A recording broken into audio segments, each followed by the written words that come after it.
Yesterday we got a new trailer for our newest legendary hero to be added in Fire Emblem Heroes, and today I'll be reviewing her and sharing some builds and opinions, along with the other returning heroes.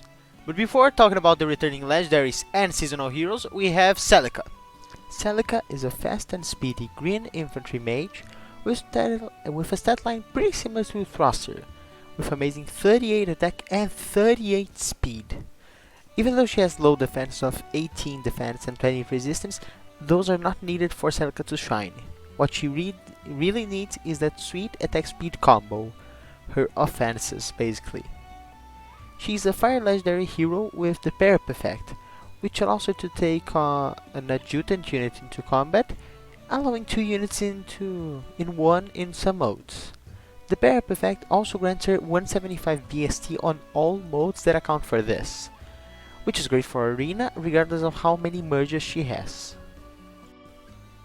She comes with Swift Sparrow 3, which grants her attack plus 6 and speed plus 7 on initiation, being a really good and exclusive skill due to its recent release, along with a brand new C skill, Attack Speed Oath, which grants her attack speed plus 5 if she starts the turn adjacent to a unit, along with a tome that grants her speed plus 3, and I think you already know where this is going.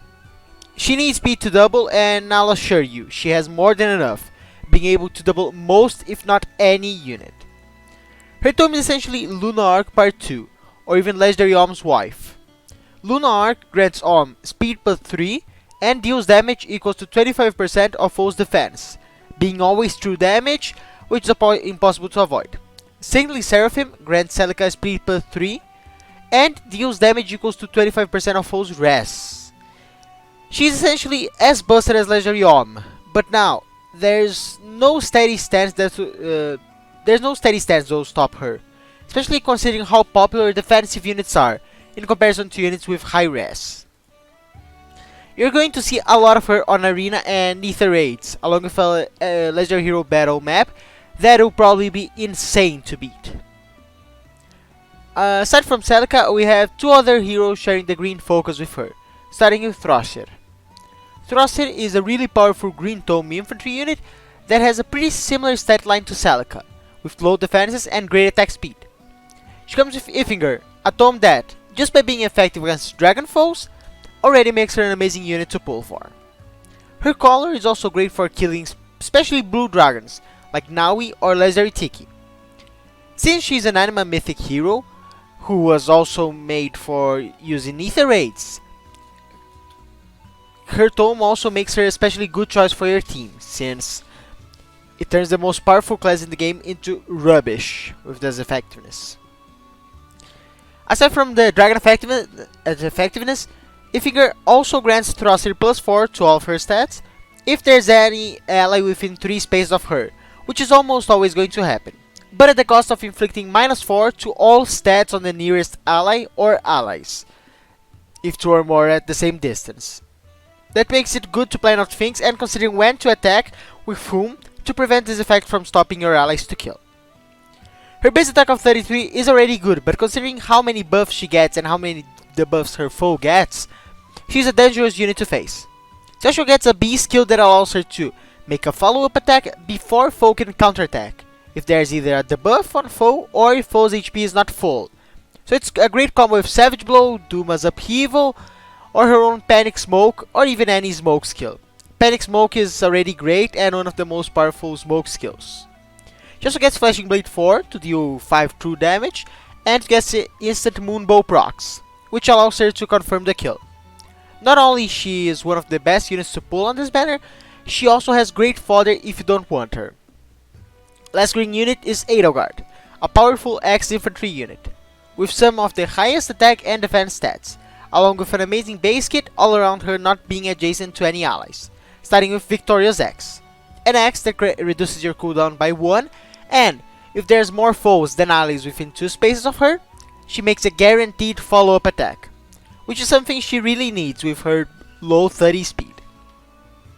She also gets Attack Defense Solo and Rouse Attack Defense, with Attack Defense Solo granting in-combat buffs and Rouse Attack Defense granting her visible buffs, and both require her not to be adjacent to any allies, granting her up to plus 12 attack and defense. Both of these skills are also amazing for fodder, being very limited. She also gets dull close, since she's not going to face that many mages with her low res, focusing more on her attack defense for close quarters combat. That makes it for green, and well, I've gotta say it, it's the best color I've seen this year on a legendary banner, with 3 amazing units and amazing fodder, along with a brand new legendary hero. This one looks really sweet. Next, we have our red units. Just like the last few times, we only have returning legendaries, with no seasonal heroes again. Starting with Ike, he is a great unit that, just like Fjorm, used to be good, but due to the passing of time and power creep, they can't shine like they did or like the newest legendary heroes. Since he released over 2 years ago, his BST is also really outdated, so trying to plus 10 him now isn't really that worth it. But he is the only unit in the game with Warding Breath, so I guess there's a reason to pull for him. And aside from that, Warding Breath grants him some extra rest to fully utilize Dragnel's ability to counterattack regardless of foe's range, which is basically distant counter aimed onto his weapon. Also, it grants special cooldown charge +1 per attack, which would already make for fast specials, but his Radiant Ether already has 1 cooldown less than the regular Ether, so he can dish out more damage and heal himself way faster than normal. His other skills are also rubbish, but he makes for a great enemy phase unit, making quick riposte also a great choice with his low 30 speed. His attack and defense are 36 and 35 respectively, which makes him a build for close quarters combat way more appropriate, with a build similar to Degarde. And our next red unit is Reed, a sword cavalier with 37 attack and 36 defense. And again, you know where this is going. It's practically the same thing as Ike and Degarde. But instead of depending on his distance to his allies or the need for fodder, Reed has the 19 might Joel, a sword that guarantees a follow-up for Reed and stops foe from making one if foe has a debuff on him, which is amazing considering his 17 speed, one of the lowest in the game. And the requirement of the buff is already granted by his attack smoke and his own B skill, Freezing Seal, a skill that inflicts attack speed -6 on foe with the lowest res if Reed's HP is above half, making for more defense for Reed and also for a map-wide debuff on foe, which practically guarantees the follow-up effect he gets from Joel. He also comes with distant counter, so it's good for fodder, while not being especially useful to Reed. Since mages are a threat to him, it's a good choice to change it for Death Blow or something more offensive to fully utilize his cavalry movement and ability to sweep, which is also good for Gale Force and Heavy Blade builds. Our final red unit is Roy, a sword infantry unit with the Fire Blasting and the pair up effect, so you can essentially use Roy as 2 units, just like Celica. He comes with good attack and defense and great speed at 34, 32 and 38 respectively, which would already be great, but he also comes with bonus doubler. So any buffs on him will be doubled, which combos with Hone Racist, also known as Human Virtue, a skill that can grant him and his adjacent non-beast and non-dragon allies attack speed +6, which make for +12 attack and +12 speed for Roy, making him a really powerful unit, reaching 60 attack and 50 speed just from getting Human Virtue. Other skills that grant him more defense are also good for defensive build, such as Defense Wave, Seal, or really any support from your allies, Death Tactic, Joint Home Defense, Joint Fortify Defense. And he also comes with Dragonbind, a sword effective against dragons that also has distant counter amped onto it. And with his high bases and bonus doubler combo, he can even survive and counter-attack kill some mages. He's a unit that doesn't require that much investment, while requiring more from his allies to get the full effect of bonus doubler. While his B skill might be the only thing you wanna change, since it doesn't benefit him at all. And the red color is nice and all, but all the other ones are so much better that red just falls flat. Now for blues. Starting with the Anima Mythic Hero, Naga. And just by saying Astra Mythic Hero, She's already a great hero to pull for if you like ether raids and want to get the max score possible. Aside from that, she's a blue flying dragon with good attack speed and defense, at the low to mid 30s, while none of them shine at all. I would consider that a problem, as you could see from my Tempest Trials and JHB hero reviews. But her breath already makes up for it, by granting her plus 3 attack on top of its 16 might, and being effective against dragon foes. Which is nice and all, but where it shines is that it can grant her plus 3 to all stats for each ally within 2 spaces of her, with up to plus 9 to all stats. So if there are 3 units within 2 spaces of her, she gets plus 9 to all stats. Which is amazing, but it comes with the downside of requiring her allies to be near her. And she also doesn't get this encounter. But it also makes a great combo with form skills, attack speed form, attack defense form. Especially considering her A skill needs to be changed, due to how inconsistent it is and how it only works on ether raids. But what makes her a great unit to pull for is her C skill, Divine Fang, which grants effectiveness against dragon allies, against dragon foes, to all allies adjacent to her at the start of turn, which turns any unit into a powerful dragon killer, and that turns some of the most powerful units in the game, the dragons, into shit, due to getting one shot by most units that have Naga support. The next blue hero is also a mythic hero, but she has come for free for everyone that clears Book 4 Chapter 1, which is already a kickstart into merging Puny, a flying blue tome dancer, which I already discussed a lot in my previous banner review for her, but summing that up, she is basically Legendary Azura, but Legendary Azura is more simple. She only grants buffs and more movement, while Puny can be better than Azura. You just need to plan out things carefully, because, well, of her dance, or sing, I really don't know how I should call it, Gentle Dream, which grants plus 3 to dance ally stats, which is the same thing as many dancers, but also it grants everyone in cardinal directions of her and target air/ground orders and plus 3 to all stats. So it covers the same area as a ruse skill, but it grants air/ground orders and plus 3 to all stats. Air/ground orders makes any ally that she targets able to move into any space of an ally within 2 spaces of her. It's essentially aerobatics or flyer formation, these types of skill. Her weapon, Flower of Joy, is also made for support in cardinal directions, which makes her amazing as a support unit, while also having in mind her low stats and BST. While also taking into account her fodder ability, with amazing skills, and also taking into account her amazing potential for ether raids, by being a light blast hero. So she's a great support, and she was made for that. She was made to sit in the corner and just support your whole team, especially considering her low stats. And Dimitri is our final blue unit, and he's a Lance Cavalier with a stat line very similar to Degarde, with very minor alterations, and a weapon that also guarantees follow-up attacks.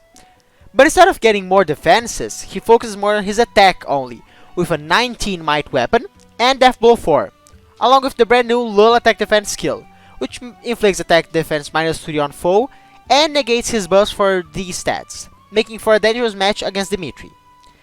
His weapon only gets the guaranteed follow-up effect if both Dimitri and foe have either 100% HP or less than full HP. So either it's a one-time use if he takes any damage, or he can get even more follow-ups if he uses a skill like Savage Blow on his enemies, or Mystic Boost, or Renewal, a healer, anything like that.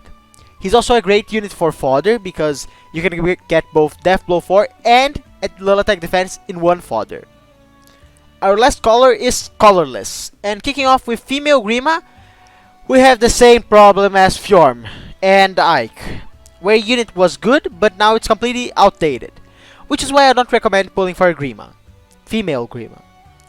She's an Earth legendary, wow, that is really tough to say. She's an Earth legendary colorless flying dragon unit with good base stats, but most of them are either not enough to kill or to survive. 32 attack, even with her PRF, is still not enough to kill. 35 speed, not enough to double. 30 defense and 25 res, not enough to survive. Which makes Grima a hard unit to recommend getting, especially considering she has practically no fodder usage. Res Smoke used to be exclusive to her, but now the Tempest Trials reward Bronya also has it, at 4 star. Cancel Affinity is a niche and hard skill to use that never pays off, and that's what she gets for fodder. Her exclusive skills are a lot better, with a breath that has distance counter amped, along with the colorless color, which makes her not suffer from weapon triangle disadvantage. She also has Dragon Skin, which is essentially Iota's shield, plus bracing stance 2, which is nice, but again, not enough for anything. Robin's main problem are her base stats.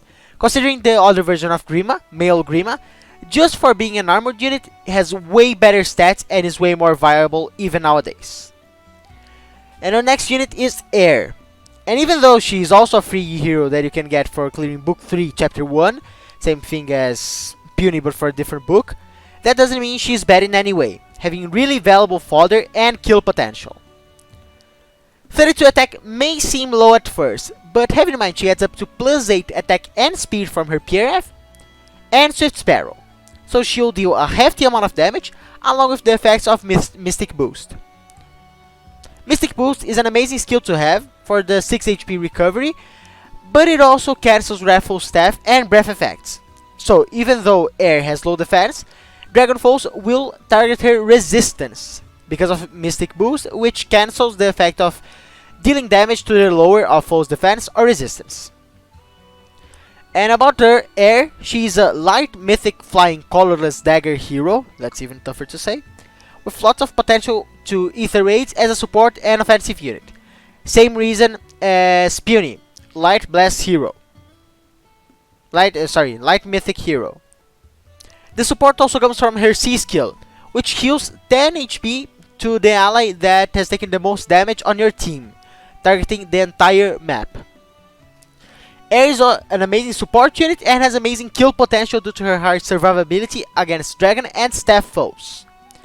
Leafeaber also cancels foes' ability to make a follow-up, if her HP is above 50% only, which cancels skills like Quick Riposte or Fighter skills, or even a foe that has higher speed than her, but at the cost of taking 4 damage after combat, which will be practically nullified by Mystic Boost, which will heal 6 HP, so she'll end up healing 2 HP. Her base kit is already amazing, and for clearing Abyssal free-to-play maps. She's practically a must for that, so getting more merges for her means you should have 2 of them instead of 1 with high merges, with both being useful for ether raids and free-to-play clears. And the last unit of the banner is Claude, the final 3 houses lord. Claude is a colorless bow cavalier with really low defenses and high attack speed, which is exactly what a cavalry bow unit would want. Since what Claude needs to do is to come in and kill, not to have high defenses. To go with that, he gets low speed defense 3, which is great for fodder but also for personal use, because it inflicts -3 speed and defense on foe, along with neutralizing foes debuffs for these stats, making for a guaranteed and dangerous doubles. Not guaranteed, you get it, it's easy to get follow-ups. His bow also grants him +3 speed, which is great and all, but the good part comes when the sum... okay, this is gonna be hard to explain. When the sum of all of your buffs and foes debuffs are greater or equal than 10.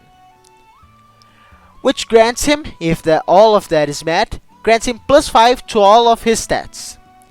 Sorry, -5 to all of foes stats, with the only problem being its consistency. But Cunning Bow can proc easily with the help of his C skill, Death Smoke, and a Chill or another smoke skill as his seal.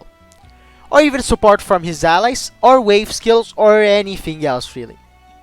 Granting him enough to get it working, which makes it an amazing offensive unit with high speeds. With almost no need for Swift Sparrow, with his attack being the main attraction.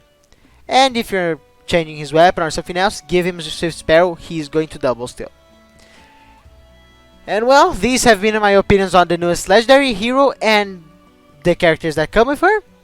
And well, before signing off, I think I have one more thing I have to say. Sometimes I say like a select hero is bad. I don't like him. I think he's bad. I don't like his skills. I think she's amazing. But there's no true saying in which hero is amazing and which hero is not. Even Clarine can become a good offensive unit if you so wish to. Here's the thing. If you want to invest all in your most powerful units or your weakest units, you can do this. I've seen some of the worst heroes, I'll say like that, some of the worst heroes become truly powerful just because there was investment. I say Grima's bad, I say Legendary Roy's bad. Sometimes I'm too negative and only focus on heroes that have good stats. But do have in mind, if you want to build these heroes, you can do this. You just need the proper investment and you need to take care of them. You don't even need summoner support, they can become good. Grima's bad, yeah, but she managed to kill my team I don't know how many times still. And well, with that kind of positive note, I'll end the video here. Thanks for watching. And if you liked the video, please leave a like and a comment with your own opinions.